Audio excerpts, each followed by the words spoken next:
Welcome everyone to another fun episode of Indie Reads Aloud. Today we have a new author. She's not new. This is not her debut work, but she's new to me, so I'm calling her new. Mandy Jo is here with us today, and she's going to read from her latest novel, which is called A Stormy Travel Through Time. Welcome, Mandy Jo. I'm so glad you're here with us today. Thank you. We're going to have fun with this.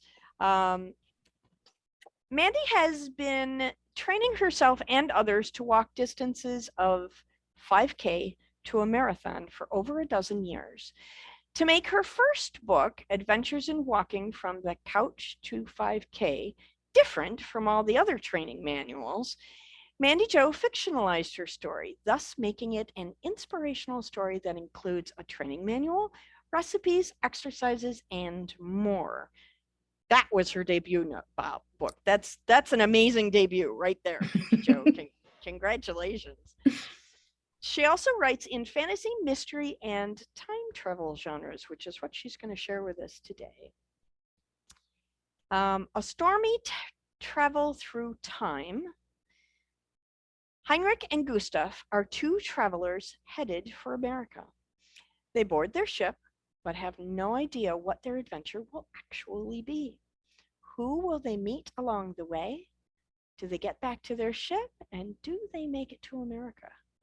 I am excited for this book, Mandy Jo. I love these two genres, and the fact that you're splicing them together makes it sound super, super fun.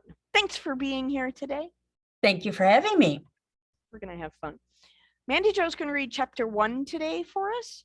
So when you are ready, Mandy Jo, please take the microphone and read aloud. I will do that. Let's start with chapter 1 here. It is December of 1903 with snow gently falling. Heinrich and his younger brother Gustav board the Greenland ship that is heading to America from Antwerp. They are two German travelers in their 20s journeying across the ocean thinking of hopes and dreams. It feels like time is standing still as they wait on the dock to board. What will they find? Will their expectations be met? There are many boats of all sizes lining the busy docks. The workers and passengers are hurriedly walking everywhere. All around them are more people waiting to board the ships and say goodbye. Piotr sits at the entrance to the ship, filling out information on all the passengers. Gustav and Heinrich tell them their names, ages, gender, marital status, nationality, occupation, whether they can read and write, if they have a ticket to their final destination, and who paid for it. The questioning continues. They must declare how much money they have. If they have been to the United States before, including when and where, whether they were in prison and why, last residence, where they are going, and who they are meeting.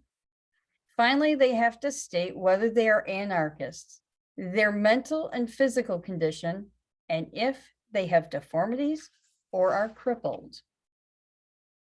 Once the paperwork is in order with all the questions answered, they're able to go aboard.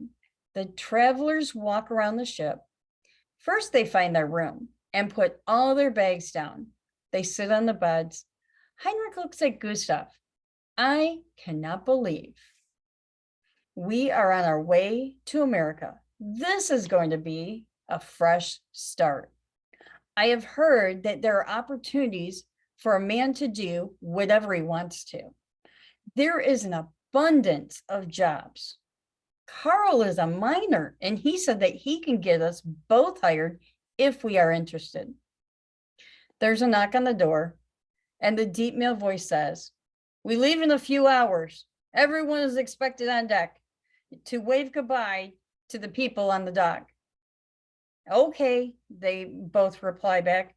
Gustav lays back on his bed. This is pretty scary if you think about it. We are heading across an ocean. We cannot see what's ahead. At some point, we will be so far out on the water that we will not be able to see any land. We have left everything we know behind. And for what? We can go by what Carl has said, but it is still unknown to us.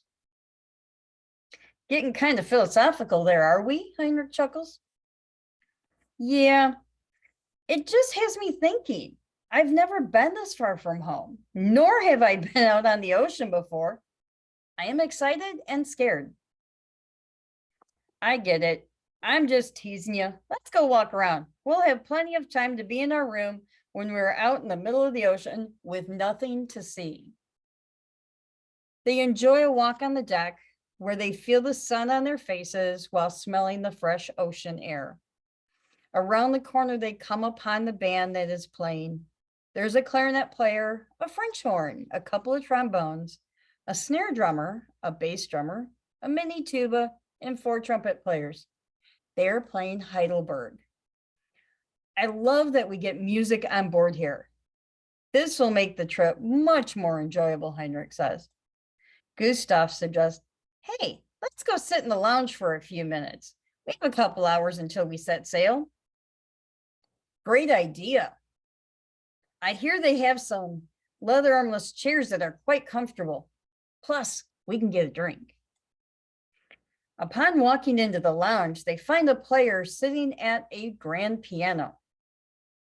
I think he must be playing his own music. I don't recognize it. What about you, Gustav? I do not, but it is enjoyable. The guys sit down at a small dark oak table and a waitress walks up. What can I get you gentlemen to drink? I'll take a Weihenstephan Haifa Weissbier, Gustav answers. Heinrich tells her, same for me. I'll be right back with those, she says, then turns and walks over to the bar. The waitress returns a few minutes later with their drinks. The piano player changes up the music and begins playing Christmas carols with O Tannenbaum. They start singing along with the rest of the room, and the merrymaking continues through multiple songs. Let's go on deck to look around, Heinrich suggests. When they arrive up on the top deck, a horn blows, letting everyone know that they are setting sail in 5 minutes. The men turn to the sides of the ship to get a prime spot along the railing. They wave to the crowd on the deck. The ship's engines start to move it forward as the waving and cheering continues. Within minutes, they have cleared the marina and are heading towards the open sea. I cannot believe we are off. Soon we'll see Carl. He says that he loves living in Saginaw, Heinrich tells Gustav. I believe that Adolf is there as well. Yes, they came together on a ship, the Vaterland, back in April. Our first Christmas in America, the trees, the ornaments, the candles, it's so exciting. Yes, Gustav, it will be great fun. Plus, we will see relatives we haven't seen in a long time. That sounds great. The men continue talking as they walk around the upper deck. They catch up to Anton and Pauline Richter. Hello, how are you? How are the two of you? Heinrich asks them. Anton shakes their hands. We are excited about our new adventure. We are going to Pennsylvania. How about you? We are going to Michigan. This is exciting. We agree. I couldn't believe all the questions we were asked prior to getting on, Gustav says. Pauline nods her head. Yes, there were quite a few. I think they know everything there is to know about us.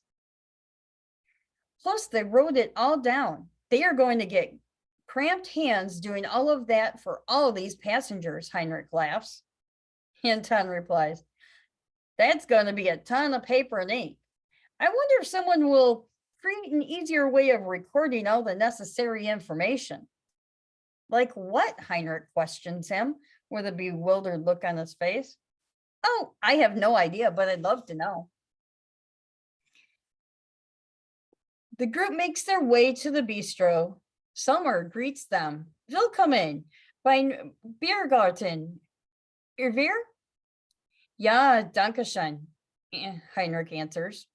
Folge mir bitte. She walks them to a table along the side of the railing and places the menus in front of them. Gustav says with a smile, I am having the Sauerbraten mit Spätzle. I will also, but I bet it's not as good as Mutter's.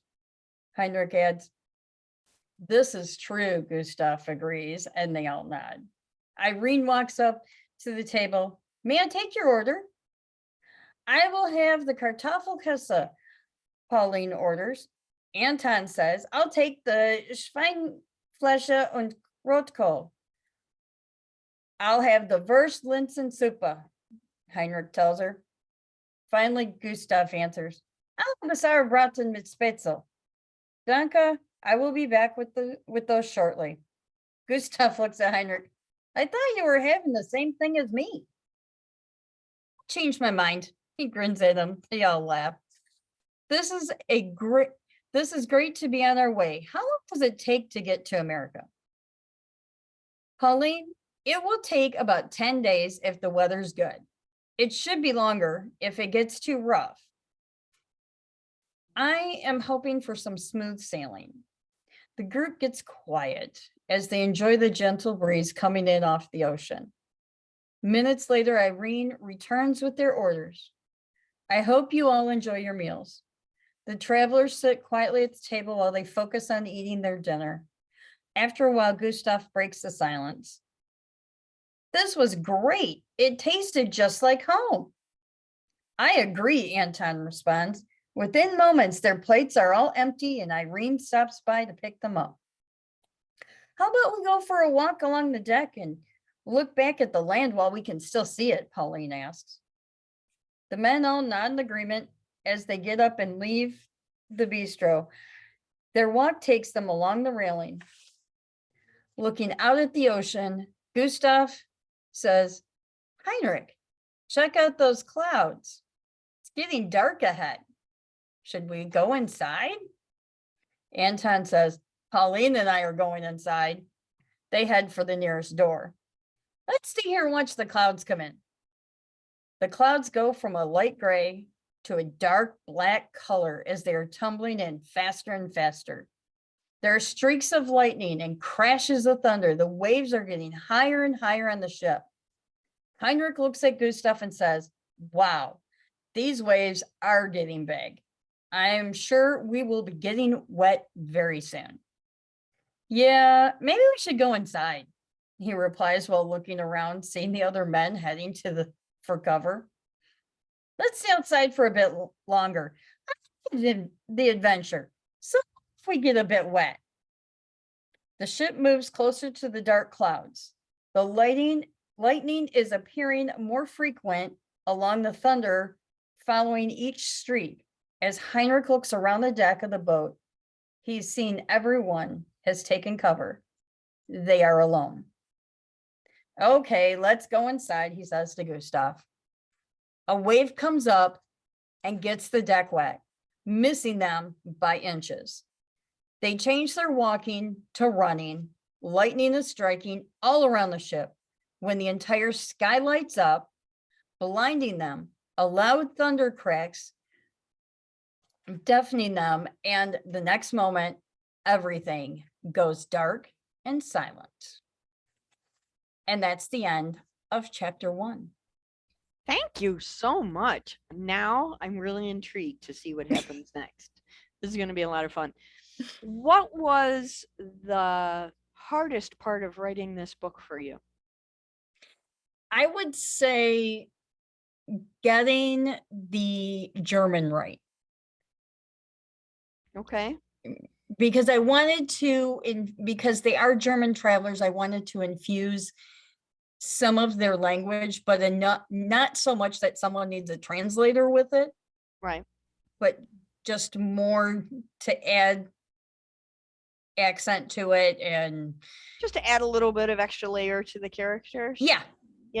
It's very cool. What was the most fun that you had in writing this book? Oh, the research. Okay. Because they time hop and they make some pretty big time hops. What's the year when this book starts? The years they start in 1903. Okay. Their first time hop is going to take them to 1975. Okay, that'll be fun. Okay, don't give away any more of that because that's going to be a lot of fun. Awesome. I am so glad you came on the program today and shared your story with us. I hope that when your next book comes out next year, right? Beginning of next year? We're hoping for the end of January. Okay.